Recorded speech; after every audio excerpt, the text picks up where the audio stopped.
나는 솔로 7기가 시작이 됐는데 제가 리뷰를 지금 2주차가 됐는데 아직도 못 올렸습니다. 그래가지고 애꿎은 지금 나는 솔로도 보지도 않는 저희 남편한테 계속 여보 이번 기 있으니 이런 사람들이 나왔어 막 얘기를 했죠. 게다가 지금 7기는 40대 특집 아닙니까? 그러니까 연도가 저와 동갑내기 분들도 진짜 많이 나오고 이거 완전 이거는 너무 제가 이제 공감해서 이야기할 수 있는 진짜 그런 부분 아닙니까? 빨리 시작을 해야 되는데 바빠가지고 이제 왔습니다. 7기 2주차 리뷰는 화제의 인물을 중심으로 설명을 한번 드려볼까요? 시작할게요. 안녕하세요. 소사장 소피아입니다. 나는 솔로 7기는 40대 특집으로 나오고 있습니다. 그 중에 가장 화제가 된 사람은 뭐니 해도 옥수님이시죠. 글로벌한 이력을 갖고 있고 지금 굉장히 우리가 다 아는 글로벌한 기업에 근무를 하고 있고 그런데도 굉장히 예쁜데 모태솔로라고 합니다. 남자랑 손도 안 잡아봤다. 예. 근데 예쁘시다. 네. 그래서 나는 솔로 이번에는 정말 1주차부터 계속 옥수님이 주인공인 것 같아요. 그리고 틈틈이 계속 그분 얼굴이 막 계속 비춰지고 예뻐서 그런가. 그죠? 자, 그래서 이분이 중심에 지금 있습니다. 과연 왜 모태솔로인 것인가? 이렇게 예쁘고 뭐 하나 빠지지 않는 것 같은데 뭘까? 그 얘기를 한번 오늘 드려보려고 합니다. 7기에서 자기소개를 했습니다. 그러니까 40대 특집이다 보니까 조금 확실히 경험이 많은 분들이 좀 있는 것 같고 생각도 좀 더 깊게 하고 계시는 느낌. 그리고 이분들의 사랑이 한편으로는 좀 어려웠죠. 그동안은 어려웠을 겁니다. 왜냐하면 순진하게 그냥 확 빠질 수 있는 그런 나이가 아니지 않습니까? 그러니까 나이도 그렇고 경험도 있고 그러다 보니까 아무래도 이성적인 그런 판단 또는 선입견. 저 사람이 이러니까 이럴 것이야. 저 사람이 이런 말투를 한 걸 봐서 이런 경험이 나올 것이야. 저 사람이 이 직업을 갖고 있다 보니까 이럴 것이야. 등등 이런 그동안의 경험치로 쌓인 스스로의 각자의 그 데이터들이 있거든요.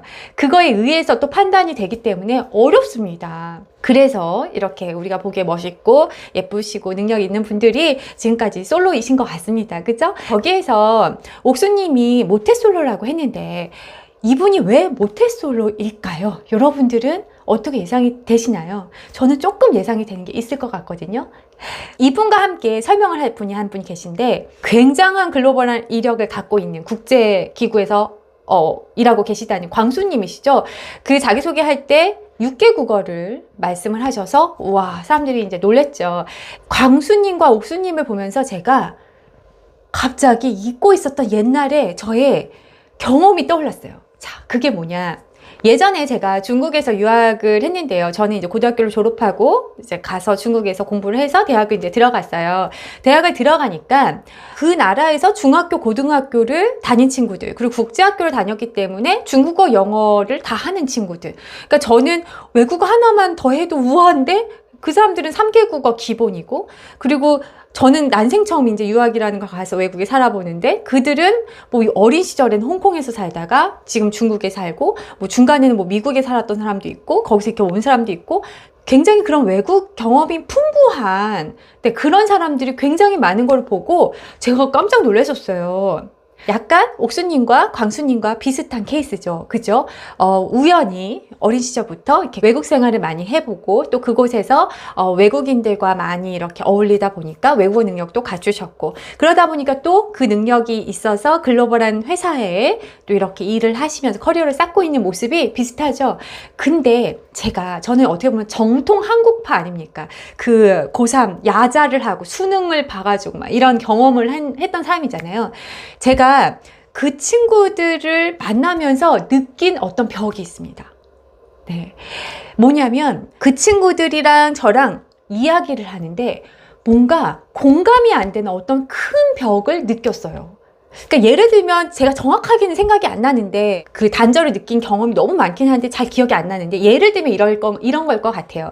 대학에서 체육대회를 연다. 그리고 이게 너무 중요한 행사잖아요. 막 선배들 준비해. 그러면 이제 제가 야 얘들아 몇 월 며칠 날 그거 체육대회 한대 알지? 뭐 이렇게 얘기를 하면 네 언니 그때 가요 이렇게 나와야 될 것 같은데 그리고 그때를 위해서 미리 시간도 빼고 준비를 해야 될 것 같은데 어떻게 얘기를 하냐면 저 그날 못 가는데요 이런 거죠. 왜? 그러면 이유가 또 너무 별거 아니야.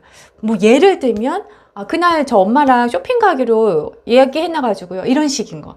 그러니까 이 예시가 적절한지 모르겠는데 이 지금 예시의 그 포인트는 뭐냐면요, 여러분. 이 사람들이 나쁜 사람이 아니야. 그리고 악의도 없어.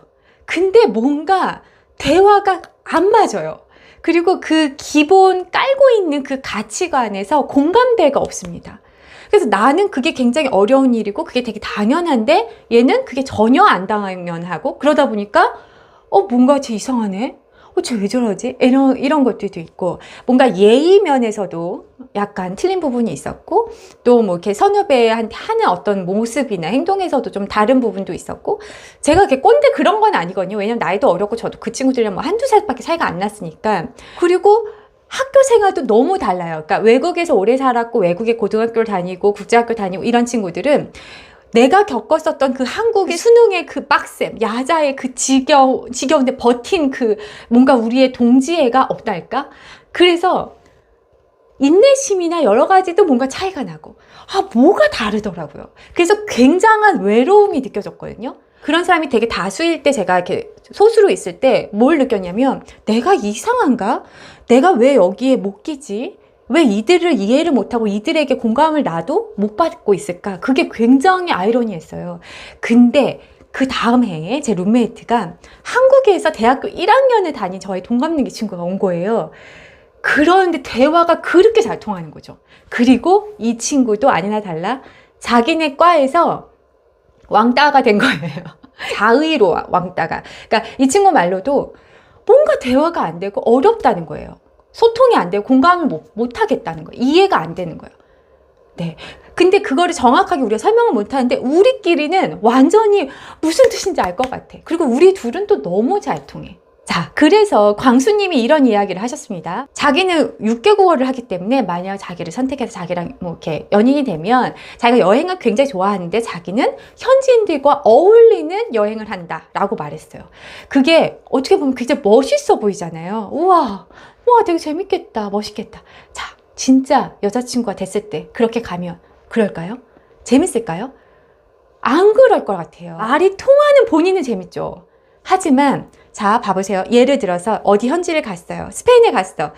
친구들을 만나고 이렇게 탁 테이블에서 뭐 대여섯 명이 만났어. 근데 나 혼자만 스페인어를 못해. 이 광수님이 해. 그죠? 딴 사람들이 있어. 막 소통을 하면서 깔깔깔깔 대고 서로 웃어요. 근데 광수님은 그때마다 그거를 계속 뭐 통역을 해줘야 되잖아요. 통역을 해줘도 어찌됐건 한 타이밍이 느리죠. 내가 웃고 있는 게. 또는 그들은 웃겨도 나는 내 뭔가 정서상 안 웃길 수도 있죠. 근데 가짜로 이렇게 그죠? 편할까요? 그리고 광수님이 끝없이 정말 100% 그 안에서 소외감이나 외로움을 느끼지 않도록 정말 완벽하게 배려를 할 수 있을까요? 어렵다고 봅니다. 그럼 어떻게 될까요?